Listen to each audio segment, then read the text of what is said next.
Hello అండి. Welcome back to Mounika 321 blogs. మనం ఈరోజు ఈ వీడియోలో టమాటా పచ్చడిని ఎలా తయారు చేయాలో చూపించబోతున్నాను. అందుకోసం హాఫ్ కేజీ టమాటాస్ తీసుకున్నాను. అలా వాష్ చేసుకోవాలి. తడి లేకుండా తుడుచుకోవాలి. 1 స్పూన్ మెంతులు, 1 స్పూన్ ఆవాలు ఫ్రై చేసుకొని పొడి చేసుకు పెట్టుకోవాలి. తర్వాత టమాటాస్ 4 పీసెస్గా కట్ చేసుకోవాలి. ఒక నిమ్మకాయ సైజ్ అంత చింతపండు కూడా తీసుకోవాలి. రుచికి సరిపడా సాల్ట్,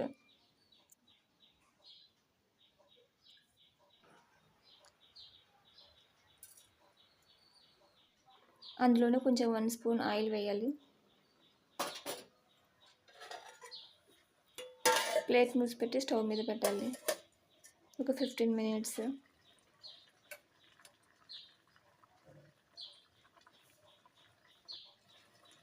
అలా 15 మినిట్స్ ఉడికాక 2 tablespoon red chilli powder add చేసుకోవాలి.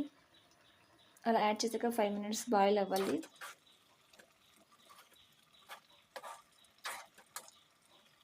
బాయిల్ అయ్యాక స్టవ్ మీద నుంచి దించుకోవాలండి. చల్లారాక మిక్సీ పట్టుకోవాలి.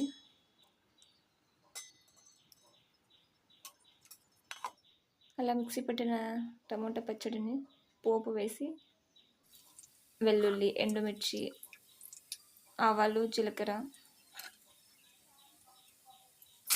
కరివేపాకు అలా వేసి ఆ పోపులోకి మిక్సీ పట్టిన పేస్ట్ యాడ్ చేసేస్తున్నాను. అందులోనే మెంతి, ఆవ పొడి కూడా యాడ్ చేస్తున్నాను. అంతే అండి. ఇక టమాటా పచ్చడి ఎంతో టేస్టీ అయిన టమాటా పచ్చడి రెడీ. కనుక మీకు నచ్చినట్టయితే కంపల్సరీగా ట్రై చేసి నాకు ఎలా వచ్చిందో కామెంట్స్ రూపంలో తెలపండి. అలాగే ఇంతవరకు నా వీడియో స్కిప్ చేయకుండా చూసిన వాళ్ళందరికీ థ్యాంక్ యూ సో మచ్ అండి. Do subscribe to my channel.